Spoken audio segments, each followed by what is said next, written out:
a quarter for whatever, and Daddy's got to say consistently, "Baby, I'm sorry.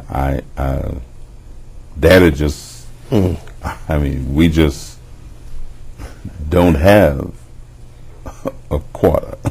Yeah. I know you need some paper for school, but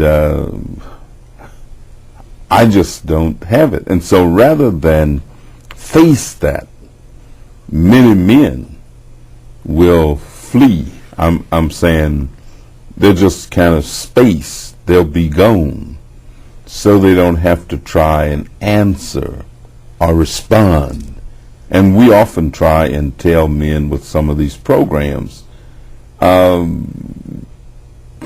establish relationships with your children, even if you don't have anything of means. That if you can say, the greatest gift that I can give is the gift of self.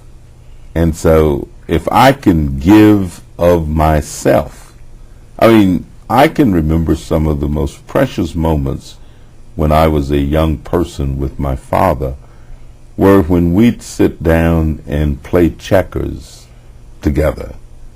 He was a checker player, and he liked to play checkers, so I learned how to play checkers, and sometimes we might spend a couple of hours if we had it during the winter. I grew up in rural America, and so you didn't have much time for leisure. Rural America. We're in rural America. Rural America is a big place. Except during the winter when it's cold and you couldn't do anything or it's raining, then you could have a little leisure time. But we'd sit there and play checkers, and sometimes my mother would have to admonish us to go to bed, because I'd be winning and he never want to quit until he could win. But I'm saying, you grew up in Arkansas, right? I did indeed. It's the most precious state in the whole United States of America. You're not talking about, you're not North Carolina. I mean, you eliminate North Carolina and South Carolina, places like that. Arkansas is the only state in the Bible. Noah looked over his ark and saw. And so there's no other state like that state. I mean, there are other states, but many times the little bit of help that individuals need. When we say a person should have a job, we're not talking about hiring a bank robber to go to Chase and be a teller. I mean, that's not right. It's not realistic. You got to be realistic. Or a pedophile to work in a daycare center. Yeah. That's not.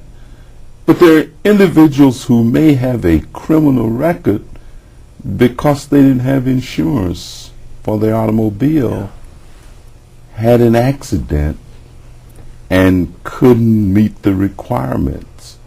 Or a person may have been drinking alcohol and got arrested for drunk driving. Now, 5 years later, it's very possible that this person does not drink alcohol anymore. That they just stopped drinking alcohol because they were able to go through programs and activities, and whatever they were then, they're something else now.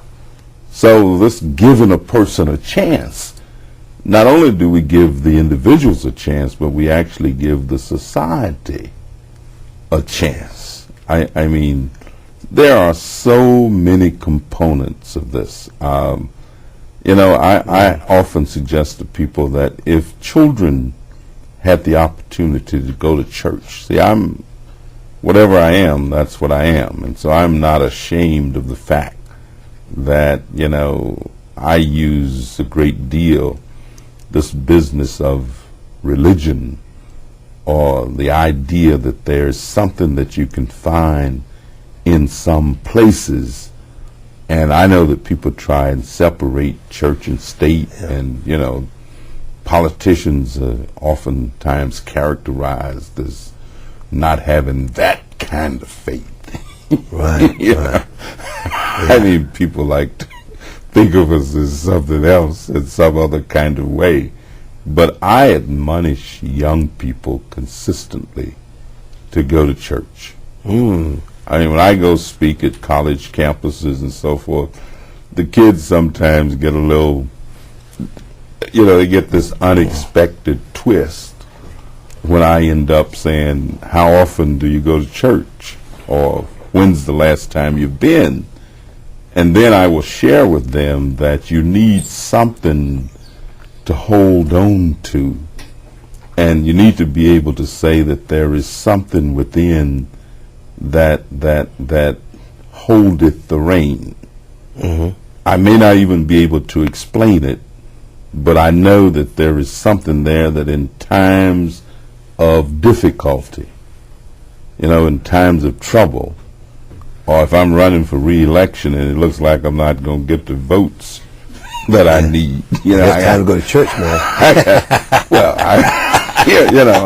But whatever it is, Yes. if you can reach back and grab hold to this, then you've got some help, and that help will help you overcome whatever the obstacles are. And there are so many things that we can do to assist individuals and must be done.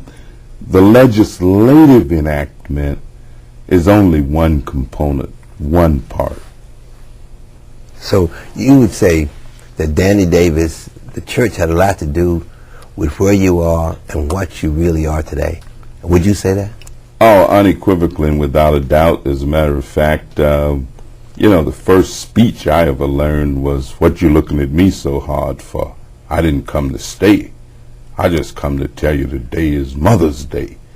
And then you you move on from there to God stepped out on space and whatever. And, you keep moving. And so if we're going to change lives, if we're going to restore communities, if we're to rebuild concepts, then we have to employ all of the tools at our disposal to try and do that. And being an elected official, I think, gives us the opportunity to not just deal with one side of things, but to really deal with them in a holistic way. But Danny, evidently, the church really, really was strong in your life because you've been able to accomplish so much and done so much for so many. It is great to have had you on News and Views. We got to get you back, man, because you just have so much to share. But I want to thank you for taking the time to appear on News and Views. And let's get together again real soon. Well, thank you so much. And one of these days, Chicago will be in comparison. well, we might make it the suburbs of Brooklyn. That's the best we can do. Well, thank you. Thank you. All right.